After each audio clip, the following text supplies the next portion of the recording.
మొన్న వైజాగ్ స్టీల్ ప్లాంట్‌లో జరిగిన దారుణమైన యాక్సిడెంట్ గురించి మీరు వినే ఉంటారు. మీడియాలో, న్యూస్ ఛానెల్స్‌లో దీన్ని ఒక కామన్‌గా జరిగే యాక్సిడెంట్ లాగా చూపించి వదిలేస్తున్నారు. కానీ కొంచెం ఆగి ఆలోచించండి. అది నిజంగానే కేవలం ఒక ప్రమాదమా?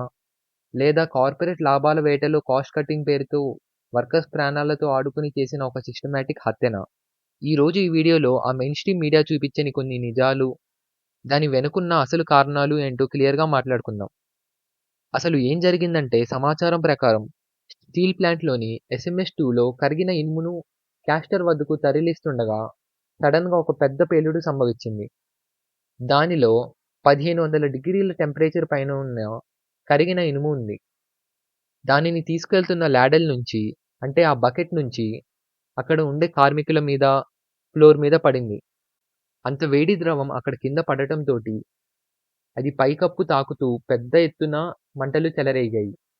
ఆ ప్రభావం వల్ల అక్కడ ఉన్న ఒక ఓవర్ హెడ్ క్రేన్‌కి కూడా నిప్పులంటుకుంది. పేలుడు జరిగిన ప్రాంతాన్ని వెంటనే ఆ కరిగిన ఇనుము, పొగ పూర్తిగా చుట్టేయడం వల్ల కార్మికులకి అసలు ఏం జరుగుతుందో అర్థం చేసుకోవడం, సురక్షితంగా బయటకి వెళ్ళడం కూడా చాలా కష్టమైంది. అంత వేడి ద్రవం మీద పడటం వల్ల మరణించిన వాళ్ళని, గాయపడ్డ వారిని గుర్తించడం కూడా దారుణంగా మారింది. ఈ దారుణంలో 9 మంది స్పాట్‌లో చనిపోయారు. ఇంకో 6 తీవ్రంగా గాయపడి హాస్పిటల్‌లో చావుతో పోరాడుతున్నారు. చనిపోయిన వారిలలో 3 కాంట్రాక్ట్ వర్కర్స్ ఉన్నారు. ఎప్పుడైనా ఇలాంటి ఘోరం జరిగినప్పుడు రొటీన్‌గా ఏం జరుగుతుంది?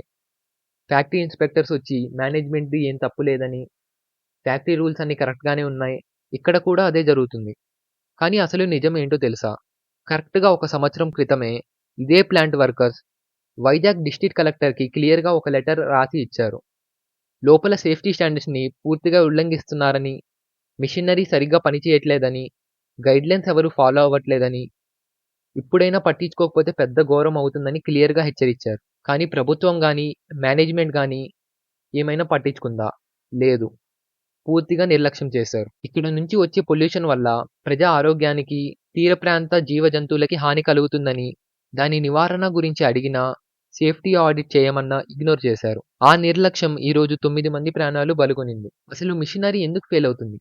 దానికి ముఖ్యమైన కారణం కాస్ట్ కటింగ్. ప్లాంట్‌కి నష్టాలు తగ్గించాలని పేరు చెప్పి గత కొన్నేళ్లుగా స్టాఫ్ సంఖ్యని దారుణంగా తగ్గించుకుంటూ వస్తున్నారు. జనవరి 2025లో వాలంటరీ రిటైర్మెంట్ స్కీమ్ వీఆర్ఎస్ తెచ్చి ఒక్క 2025లోనే 4000కి పైగా కాంట్రాక్ట్ ఎంప్లాయీస్‌ని తొలగించారు. అంత పెద్ద ప్లాంట్‌ని చాలా తక్కువ మందితో అంటే ఒక స్కెలిటన్ క్రూతో రన్ చేస్తున్నారు.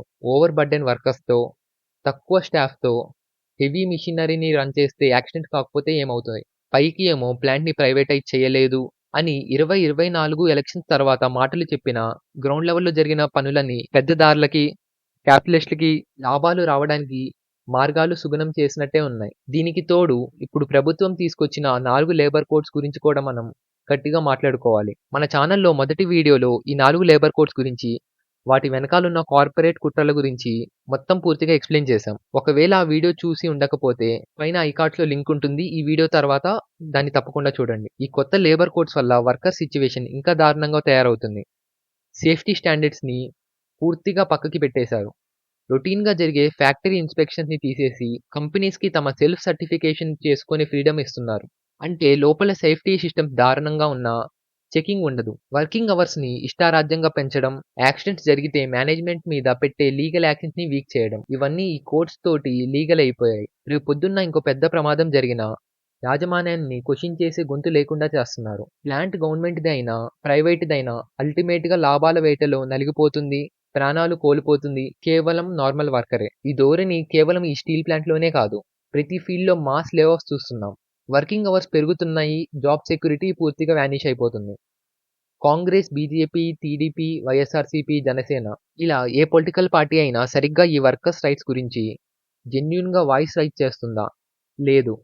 ఈజ్ ఆఫ్ డూయింగ్ బిజినెస్ అని పేరు చెప్పి కంపెనీస్‌కి సపోర్ట్ ఇస్తారు తప్ప మనిషి ప్రాణానికి విలువ ఇవ్వరు. ఈ ధోరణి మారేంత వరకు, వర్కర్స్ తమ హక్కుల కోసం గొంతెత్తి పోరాడేంత వరకు ఇలాంటి ఘోరాలు ఆగవు. దీని మీద మీ అభిప్రాయం ఏంటో తప్పకుండా కింద కామెంట్ చేయండి. వీడియోని అందరికీ షేర్ చేయండి. సో దట్ అందరూ అసలు నిజమేంటో తెలుసుకుంటారు. మరో వీడియోలో కలుద్దాం. మీ ప్రజా దిక్సూచి.